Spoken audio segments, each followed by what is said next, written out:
നമ്മളില്ലേ നാടൻ സ്റ്റൈലിൽ ഒരു ഫിഷ് മോളി ഉണ്ടാക്കുക കേട്ടോ.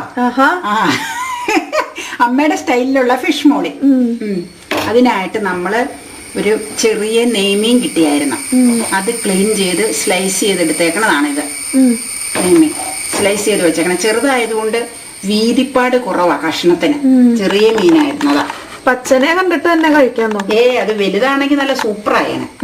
ചെറിയ ഇടത്തരം മീൻ, തീരെ ചെറിയ മീനായിരുന്നു. ഇനി നമ്മൾ അതിലേക്കില്ലേ സ്വല്പം കുരുമുളക് പൊടിയും അതിന് ആവശ്യത്തിനുള്ള ഉപ്പും ചേർത്ത് കുറച്ചു നേരം ഒന്ന് പെരട്ടി വെക്കണം. കുരുമുളകും ഉപ്പും കൂടെ ചേർത്ത് പെരട്ടി വെക്കണം. നാരങ്ങാനീരും ചേർത്താൽ നല്ലതായി. ഇപ്പൊ നാരങ്ങ നോക്കിയപ്പോ അത് ചീത്തയായി പോയതുകൊണ്ട് അത് ഉപയോഗിക്കാൻ പറ്റിയില്ല. അതുകൊണ്ട് ഇത് രണ്ടും കൂടെ ചേർത്ത് നമുക്കൊന്ന് കുറച്ചു നേരം ഒന്ന് തിരുമി പാത്രത്തിൽ ഇരിക്കട്ടെ. എന്നിട്ട് ബാക്കി സാധനങ്ങളൊക്കെ ചേർത്ത് നമുക്ക് റെഡിയാക്കാം. എന്തിനാ അങ്ങനെ വെക്കുന്നത്? ഇങ്ങനെ കുരുമുളകും ഉപ്പും പെരട്ടി വെക്കുന്നത് ഈ കഷണത്തിലേക്ക് എല്ലാം പിടിക്കാനായിട്ട്, എരിവും ഉപ്പും കയറാനായിട്ട്. നമ്മൾ തേങ്ങാപ്പാലില്ല ഇത് വേവിക്കണതേ. അപ്പൊ ഈ പെരട്ടി വെച്ചില്ല അന്നേരം ചേർക്കണമെങ്കിൽ ഈ കഷ്ണത്തേൽ ഇത് പിടിക്കൂല. കഷ്ണം ഇങ്ങനെ വേറിട്ട് നിൽക്കും. കഷ്ണത്തേലേക്ക് ഈ പെപ്പറിന്റെ ടേസ്റ്റും സോൾട്ടിന്റെ ടേസ്റ്റും വേണമെങ്കിൽ കുറച്ചു നേരം പെരട്ടി വെക്കണം. അങ്ങനെ ഇച്ചിരി വേപ്പില ഇട്ടിട്ടുണ്ട് കേട്ടോ. പിന്നെ നമുക്ക് ബാക്കി ഇത് ഇവിടെ പെരട്ടി ഇരിക്കട്ടെ ഒരു 10 മിനിറ്റ്. ബാക്കി ഇതിന് ചേർക്കേണ്ട ഇൻഗ്രീഡിയൻസ് ഒക്കെ ഏതൊക്കെയാണെന്ന് കാണിക്കാം. ഇതിനു വേണ്ടി നമ്മൾ ഒരു മുഴുത്ത സവോള ചെറുതായിട്ട് അരിഞ്ഞതാണ് കേട്ടോ ഇതാ. പിന്നെ ഇടത്തരം ടൊമാറ്റോ 2 എണ്ണം സ്ലൈസ് ചെയ്ത്, ഒരു കുഞ്ഞു കഷ്ണം ഇഞ്ചി, ഒരു കുറച്ച് സ്വല്പം വെളുത്തുള്ളിയും സ്വല്പം ചുമന്നുള്ളിയും തൊലി കളഞ്ഞ് സ്ലൈസ് ചെയ്തതായത്. നമ്മൾ ഇഞ്ചിയും വെളുത്തുള്ളിയും ചുമന്നുള്ളിയും കൂടെ ചതച്ച് ഇതിൽ ചേർക്കും. ഞാനിപ്പോ ഇൻഗ്രീഡിയൻസ് കാണിക്കാൻ വേണ്ടി ഇത് അരിഞ്ഞു വെച്ചെന്നേ ഉള്ളൂ. ഈ 3 കൂട്ടവും ചതച്ചാട്ടോ ഇതിലേക്ക് ചേർക്കണത്. പിന്നെ ഒരു എരിവിന്റെ ഇതിനനുസരിച്ച് ഒരു 4-5 പച്ചമുളക് 2ആയിട്ട് നീളത്തിൽ പിളർന്നേച്ച് കട്ട് ചെയ്തെടുത്തതാ. അപ്പൊ ചെറിയ പീസുകളാ. അത് ഓരോരുത്തരുടെ എരിവ്. ഫിഷ് മോളിക്ക് എരിവ് കുറവാ സാധാരണ. പിന്നെ കുരുമുളക് ആവശ്യത്തിന് ചേർത്തിട്ടുണ്ടല്ലോ. പിന്നെ ഒരു നുള്ളു വേപ്പില. ഇത്രയാണ്. ഈ സംഗതികൾ നമ്മൾ വഴറ്റിയെടുക്കണം. ചെറിയ ഉള്ളിയും വെളുത്തുള്ളിയും ഇഞ്ചിയും മാത്രം ചതച്ച് ചേർക്കണം. ബാക്കി ഇത്രയും കാര്യങ്ങൾ നമ്മൾ വഴറ്റിയെടുക്കണം ഈ വെളിച്ചെണ്ണയിൽ. ഈ ഫിഷ് മോളിക്ക് ആകുമ്പോ ഇങ്ങനെ കടുക് പൊട്ടിക്കൂല കേട്ടോ എണ്ണയില്. എണ്ണ ഒഴിച്ച് ചൂടായി കഴിയുമ്പോ സവോള, പിന്നെ പച്ചമുളക്, ഇഞ്ചിയും വെളുത്തുള്ളിയും നമുക്ക് ചതച്ച് ചേർക്കാം കേട്ടോ. ചതച്ച് നമ്മൾ ഇതിലേക്ക് ചേർക്കാം. ചതച്ചാ ഞാനിരുന്ന അപ്പൊ ടേസ്റ്റ് ഇച്ചിരൂടെ ഇറങ്ങും. ഇത് രണ്ടും ഒരുവിധം മൂത്ത് കഴിയുമ്പോൾ ടൊമാറ്റോ ഇട്ടാൽ മതി. നമുക്ക് ഇഞ്ചി ഉള്ളി ഒന്ന് ചതച്ചെടുക്കാം. ആദ്യം കിടക്കട്ടെ, സിമ്മിലിടാം.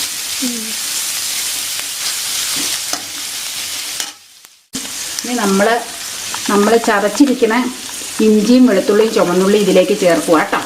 ചതച്ചതാ, അങ്ങനെയാ നമ്മൾ ചേർക്കാറ്. അപ്പൊ സ്വാദ് പെട്ടെന്ന് ഇറങ്ങും അതിലേക്ക്. ഇനി ഇപ്പൊ ഇത് ഇളക്കി കുറച്ചൊന്ന് ഒരു പച്ച ഇത് മാറി കഴിയുമ്പോൾ നമുക്ക് ഇത് ബ്രൗൺ നിറം വരണ്ട. മീനിട്ട് വേവിക്കണത് കൊണ്ട് നമ്മുടെ രീതിയിൽ. അപ്പൊ എന്നിട്ട് നമ്മൾ ഇതിലേക്ക് ഒരു സ്വല്പം കൂടെ വഴന്ന് കഴിയുമ്പോൾ ടൊമാറ്റോ ചേർക്കണം. ഈ സവോളയും മുളകും ഒന്ന് ചൂടായി കഴിയുമ്പോഴേക്കും, ചൂടല്ല, ഒരു സ്വല്പം ഒന്നിങ്ങനെ വഴന്ന് വന്ന ഒരു പൊടിക്ക് 2-3 മിനിറ്റ് ഇഞ്ചിയും വെളുത്തുള്ളിയും ചതച്ചത്. ഇഞ്ചിയും വെളുത്തുള്ളിയും ചിലര് അരിഞ്ഞ് തന്നെ ചേർക്കണത്. ഞാൻ ചതച്ച അതെന്താന്ന് വെച്ചാൽ ഇഞ്ചിയുടെ ഒക്കെ സത്ത് നന്നായിട്ട് ഇറങ്ങും. ഇഞ്ചി പേസ്റ്റ് നമ്മൾ ഉപയോഗിക്കാറില്ലേ, വെളുത്തുള്ളി ഇഞ്ചി പേസ്റ്റ്. അതിപ്പോൾ തീർന്നിരിക്കുവാണ്. നമ്മളിങ്ങനെ ചതച്ചിട്ടാലും മതി. സത്ത് ശരിക്കും ഇറങ്ങാൻ വേണ്ടിയാണ് ചതയ്ക്കണത്. അരിയണയിലും നല്ലതാണ്.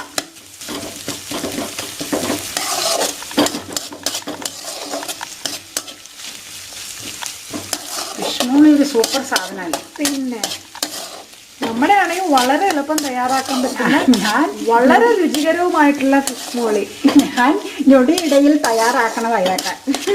പക്ഷെ നല്ല ടേസ്റ്റും ആണല്ലോ നമുക്ക് വേണ്ടേ. നമ്മളിതിപ്പോ നെയ്മീൻ അതുകൊണ്ട് ഒട്ടും പൊടിയിലുണ്ടാവൂല. ചെറിയ പീസായി പോയിന്നോളൂ. മീൻ ചെറുതായതുകൊണ്ട്. ഇനി നമുക്ക് ടൊമാറ്റോ ചേർക്കാം കേട്ടോ. ഇനി നമ്മൾ ഇതിലേക്കില്ലേ അരിഞ്ഞു വെച്ചിരിക്കുന്ന 2 ടൊമാറ്റോയും ബാലൻസ് ഒരു സ്വല്പം വേപ്പില ഇരുന്നില്ലേ, ആ വേപ്പില അങ്ങനെ ഇട്ട് ഇളക്കുക കേട്ടോ.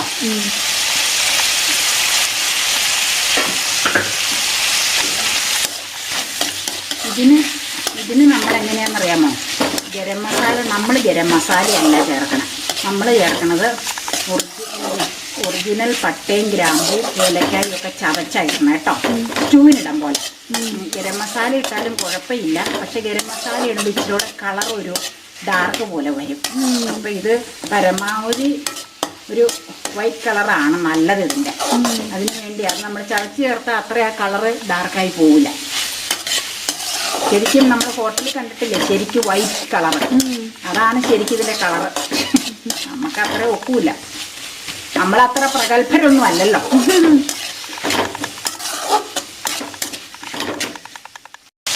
ഇനി നമ്മളില്ലേ ഈ പാകത്തിന് നമ്മൾ ഇത് മാറ്റുവാട്ടോ പാത്രത്തിൽ നിന്ന്.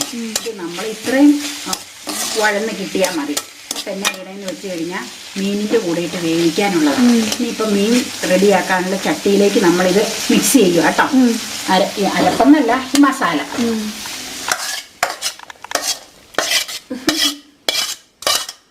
മീൻ നേരത്തെ നമ്മൾ കുരുമുളകും ഉപ്പും പുരട്ടി വെച്ചിട്ടുണ്ടായിരുന്നു, അതിലേക്കാണ് നമ്മൾ ഈ മസാല ഇടുന്നത്. നമ്മൾ ഇത് ഈ മസാല വഴറ്റിയതെല്ലാം മീനിലേക്ക് ചേർത്ത്, മീനിൽ ഉപ്പും കുരുമുളകും ചേർത്ത് വെച്ചിരുന്നതല്ലേ. ഇനി നമുക്ക് ഇതിലേക്ക് തേങ്ങയുടെ വെള്ളം ചേർത്ത് 2ാം പാൽ ഒഴിച്ചാണ് ഇത് വേവിക്കണം നമ്മൾ. അപ്പം തേങ്ങാപ്പാൽ കിടന്ന് മീനങ്ങ് വേവണം. 2ാം പാലാട്ടോ. തേങ്ങാപ്പാൽ ഉണ്ടാക്കുന്നത് എങ്ങനെയാണെന്ന്, 2ാം പാലും 1ാം പാലും 3ാം പാലും ഉണ്ടാക്കുന്നത് എങ്ങനെയാണെന്ന് ഇതിനു മുമ്പ് നമ്മളൊരു വീഡിയോയിൽ പറഞ്ഞിട്ടുണ്ട്. അതിന്റെ ലിങ്ക് താഴെയുള്ള ഡിസ്ക്രിപ്ഷൻ ബോക്സിൽ ഇട്ടിട്ടുണ്ട്. എല്ലാവരും ഒന്ന് പ്ലീസ് ചെക്ക് ചെയ്യുക. ഹായ്, നല്ല കളർഫുൾ ആയിട്ടിരിക്കുന്നു അല്ലേ? അത് ഇനി വെന്ത് കഴിയുമ്പോൾ നല്ല രസമാവും. അടിപൊളി. ഈ മീനിന് വേവ് കുറവായതുകൊണ്ടാട്ടോ 3ാം പാൽ ഉപയോഗിക്കാത്ത. സ്വല്പം തിക്കായിട്ടുള്ള ഈ 2ാം പാൽ ഒഴിച്ച് ഇതങ്ങ് വറ്റിച്ച് കഴിഞ്ഞേച്ച് പിന്നെ നമ്മൾ തലപ്പാൽ ഒഴിച്ച് ചൂടാകുമ്പോൾ ഓഫ് ചെയ്യണം. എന്നിട്ട് നമ്മുടെ ഗരം മസാല പൊടി എന്ന് പറഞ്ഞു കഴിഞ്ഞാൽ നമ്മൾ തയ്യാറാക്കണം, പൊടിച്ചെടുക്കണ പട്ട ഗ്രാമ്പു തക്കോല ഏലക്ക എല്ലാം ചതച്ച് ഇതിൽ ചേർക്കണം. സ്വല്പം കാഷ്യൂനട്ടും അരച്ച് ചേർക്കണം. അത്രയേ ഉള്ളൂ നമ്മുടെ പരിപാടി. ഇനി നമുക്കിത് ഗ്യാസ് ഓൺ ചെയ്ത് ഫുൾ ഫ്ലെയിമിൽ ഇത് വേവിക്കണം. ഇതിപ്പോൾ നമ്മൾ ഈ തേങ്ങാപ്പാൽ എടുത്തത് ഒരു മീഡിയം സൈസ് ചെറിയ പഴുപ്പൽ തേങ്ങ ചിരണ്ടിയിട്ട് നമ്മൾ സ്വല്പം ഒരു ഈ കപ്പിനൊരു 1/4 കപ്പ് വെള്ളം തേങ്ങ ചിരണ്ടയിലേക്ക് ചേർക്കണം. എന്നിട്ട് എന്തിനാന്ന് വെച്ചാൽ മിക്സിയിൽ എടുത്ത് ഈ തേങ്ങാപ്പാൽ എടുക്കാൻ വേണ്ടി. ഒരു മിനിറ്റ്, എന്തേ പഴുപ്പല് തേങ്ങ? പഴുപ്പല് തേങ്ങ എന്ന് പറഞ്ഞു കഴിഞ്ഞാൽ ഉണക്കലല്ല, പച്ചപ്പ് മാറിയിട്ട് തൊണ്ടിന് ചെറിയ ചുമപ്പ് നിറം വന്നത്. അപ്പൊ എന്നാന്നോ തേങ്ങാപ്പാൽ ഉണ്ടാവും. അങ്ങനെ പച്ചയ്ക്കും പഴുപ്പലിനും നല്ല പാലുണ്ടാവും. ഉണങ്ങിക്കഴിഞ്ഞാൽ തേങ്ങാപ്പാൽ കുറയും. എന്നിട്ട് ഒരു 1/4 കപ്പ് വെള്ളവും കൂടെ തേങ്ങ ചിരണ്ടിയ പീരയുടെ കൂടെ ചേർത്താണ് നമ്മൾ മിക്സിയിൽ അടിക്കണം. എന്നിട്ട് അടിച്ചിട്ട് നമ്മൾ ഫസ്റ്റ് പിഴിഞ്ഞെടുക്കണം. ഒട്ടും ആ വെള്ളം മാത്രം ചേർത്ത് പിഴിഞ്ഞെടുക്കണതാണ് ഫസ്റ്റ് കട്ടിയുള്ള തേങ്ങാപ്പാല്. പിന്നെ നമ്മൾ 2ാമത് പിഴിയാൻ നേരത്ത് ആ പിശറിലേക്ക് ഒരു 1/2 കപ്പ് വെള്ളം ഒഴിക്കണം. സാധാ വെള്ളം ഒഴിക്കണം, ഒഴിക്കണ വെള്ളമല്ല, സാധാ വെള്ളം ഒഴിച്ച് പിഴിഞ്ഞെടുക്കണതാണ് ഈ 2ാം പാൽ. അപ്പൊ അതിന് കൊഴുപ്പ് കുറവായിരിക്കും. അതിലിട്ടിത് വേവിക്കണം. ഇറച്ചിയൊക്കെ വേവിക്കുവാണെങ്കിൽ 3 പാലെടുക്കണം. ഇറച്ചിക്ക് വേവ് കൂടുതലല്ലേ, മീൻ പെട്ടെന്ന് വേവും. അതുകൊണ്ട് 2 പാല് മതി. 2ാമത്തെ പാല് ഡൈല്യൂട്ടുള്ള 2ാമത്തെ പാലിലാണ് ഇത് വേവിക്കണത്. എന്തോരം 2ാം പാൽ ഒഴിച്ചിരുന്നു? 2ാം പാല് നമ്മൾ ഈ കപ്പിനൊരു 3/4 കപ്പ് ഉണ്ടായിരുന്നു. അത് വെള്ളം ചേർത്ത പാലാട്ടോ 2ാം പാല്. കൊഴുപ്പ് കുറവായിരിക്കും. ഇതിൽ കിടന്ന് വെന്ത് നമ്മൾ ഒരുവിധം വറ്റി കഴിയുമ്പോഴാണ് 1ാം പാല് ചേർത്ത് ചൂടാക്കി മസാലപ്പൊടിയൊക്കെ ചേർത്ത് വാങ്ങണത്. ഇതിന് കടുക് വറക്കൂല. ഇതിപ്പോ മീൻ എന്തോരം ഉണ്ടായിരുന്നു? മീൻ 1/2 കിലോ കഷ്ടി ഉണ്ടാവുള്ളൂ. കുഞ്ഞു നെയ്മീനായിരുന്നു. അതിന് ഇത്ര 2ാം പാല് മതിയല്ലേ? അത് മതി. അല്ല, വേവാൻ ആവശ്യത്തിനുള്ളൊരു പാല്. അത് ശരിക്കും പച്ചത്തേങ്ങയും പഴുപ്പല് തേങ്ങയ്ക്കും നല്ല തേങ്ങാപ്പാലുണ്ടാവും. ഉണക്കത്തേങ്ങയ്ക്ക് തേങ്ങാപ്പാല് തീരെ കുറവാണ്. ഉണക്കല് തേങ്ങ ഈ തേങ്ങ വറുത്തരയ്ക്കാനും ചമ്മന്തിപ്പൊടിക്കും ഒക്കെ സാധാരണ ഉപയോഗിക്കണം. ഇനി നമുക്ക് ഇതിവിടെ ഇരുന്ന് വേവട്ടെ. നേരത്തേക്ക് നമുക്ക് ഗരം മസാല തയ്യാറാക്കാം.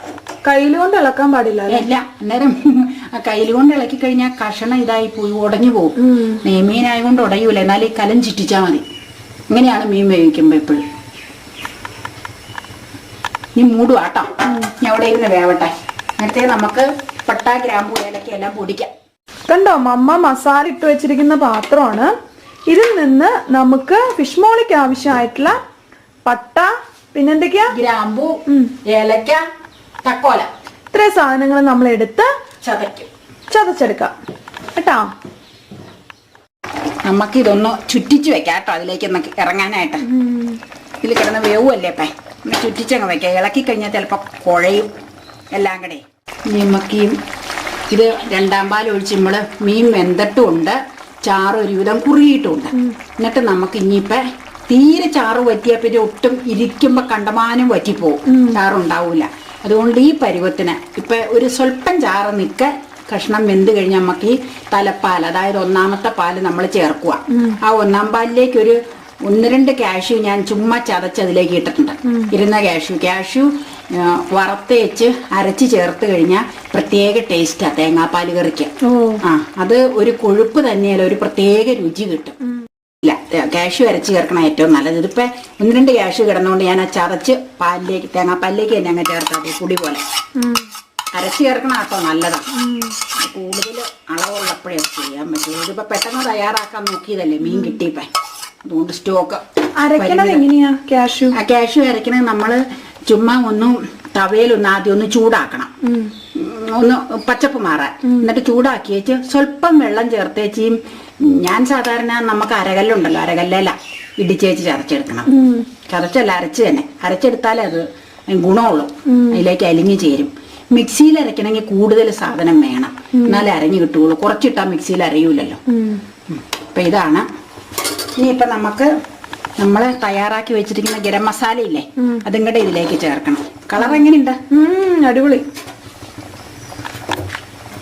ഇനി ഇത് വേവിക്കണം അല്ലേ? ഇനി വേവിക്കുമല്ല, സാധനം വെന്തു. ഇനിയിപ്പൊ നമുക്കിത് ഓഫ് ചെയ്യാം. ഒന്ന് ചൂടായ പാലൊന്ന് ചൂടായാൽ മതി. എന്നാൽ നമുക്ക് ഈ പൊടി അങ്ങ് ഇട്ട് കൊടുക്കാം. പട്ട, ഗ്രാമ്പു, ഏലക്കൊക്കെ ചതച്ചത്. എന്തൊക്കെയാ ചതച്ചത്? പട്ട, ഗ്രാമ്പു, ഏലക്ക, തക്കോല നമുക്ക് ഇതിലേക്ക് ചേർക്കാം കേട്ടോ. ചേർത്തേച്ച് നമുക്ക് ഓഫ് ചെയ്യാതെ. ഇത് മതിയാവും, ഇച്ചിരി ബാലൻസ് ഉണ്ട്, ഇത് മതിയാവും. ഇത്രയല്ലേ സാധനങ്ങൾ. ഇനി നമുക്ക് ഓഫ് ചെയ്യാം. പാകായി.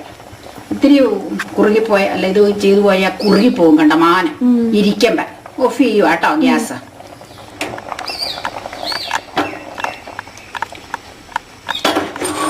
ഇങ്ങനെ നമ്മുടെ ഫിഷ് മോളി, ഞൊടിയിടയിൽ തയ്യാറാക്കാവുന്ന ഫിഷ് മോൾ. അങ്ങനെ നമ്മുടെ കിഡിലൻ fish molee in Kerala style ഇവിടെ റെഡി ആയി കഴിഞ്ഞു. നല്ല ടേസ്റ്റ് ആണ് കേട്ടോ. ഞാൻ ജസ്റ്റ് ഒന്ന് ടേസ്റ്റ് ചെയ്ത് നോക്കിയായിരുന്നു, നല്ല ടേസ്റ്റ് ഉണ്ട്. ഇത് നമുക്ക് അപ്പത്തിന്റെ ഒപ്പോ, ഇടിയപ്പത്തിന്റെ ഒപ്പോ, പൊറോട്ടയുടെ ഒപ്പോ, ചപ്പാത്തിയുടെ ഒപ്പോ, ഈവൻ ബ്രെഡിന്റെ ഒപ്പം വരെ കഴിക്കാൻ പറ്റുന്ന അടിപൊളി ടേസ്റ്റ് ആണ്, അടിപൊളി കറിയാണ്. സോ എല്ലാവരും ഒന്ന് റെഡിയാക്കി നോക്കുക. ഇത് അങ്ങനെ ഒരുപാട് സമയമൊന്നും വേണ്ട, വളരെ എളുപ്പത്തിൽ നമുക്ക് റെഡിയാക്കി എടുക്കാൻ പറ്റുന്നതേ ഉള്ളൂ. അപ്പൊ ഒന്ന് ട്രൈ ചെയ്ത് നോക്കുക. നല്ല ടേസ്റ്റി ആയിട്ടുള്ള കറിയാണ്. വീഡിയോ ഇഷ്ടമായെങ്കിൽ എല്ലാവരും ലൈക്ക് ചെയ്യാൻ മറക്കരുത്. അതുപോലെ തന്നെ ചാനൽ ഇപ്പോൾ തന്നെ സബ്സ്ക്രൈബ് ചെയ്യുക. സബ്സ്ക്രൈബ് ചെയ്യുമ്പോൾ അതിന്റെ തൊട്ടടുത്തുള്ള കുഞ്ഞു ബെല്ലൈക്കൺ കൂടി ക്ലിക്ക് ചെയ്ത് കഴിഞ്ഞാൽ ഓരോ തവണ ഞാൻ വീഡിയോ അപ്ലോഡ് ചെയ്യുമ്പോഴും നിങ്ങൾക്ക് പേഴ്സണൽ നോട്ടിഫിക്കേഷൻ കിട്ടും. സബ്സ്ക്രൈബ് ചെയ്ത് കഴിഞ്ഞാൽ വീഡിയോ സെർച്ച് ചെയ്യാതെ തന്നെ നിങ്ങൾക്ക് ഞാൻ ഓരോ തവണ വീഡിയോ അപ്ലോഡ് ചെയ്യുമ്പോഴും നോട്ടിഫിക്കേഷൻ കിട്ടുന്നതായിരിക്കും. ഇപ്പൊ തന്നെ സബ്സ്ക്രൈബ് ചെയ്യുക. അതുപോലെ ഫ്രണ്ട്സിനും ഫാമിലിക്കും റിലേറ്റീവ്സിനും എല്ലാം ഷെയർ ചെയ്ത് കൊടുക്കുക. അവരോടും സബ്സ്ക്രൈബ് ചെയ്യാൻ പറയുക. സോ അടുത്ത ഒരു കിഡിലൻ ഞൊടിയിടയിൽ തയ്യാറാക്കുന്ന ഈ ഡിഷായിട്ട് മൊമ്മാസ് കിച്ചണിലെ മൊമ്മായും ഞാനും ഇനിയും വീണ്ടും വരുന്നതാണ്. സോ അടുത്ത എപ്പിസോഡിൽ നമുക്ക് വേഗം തന്നെ കാണാം. Bye bye, take care, see U.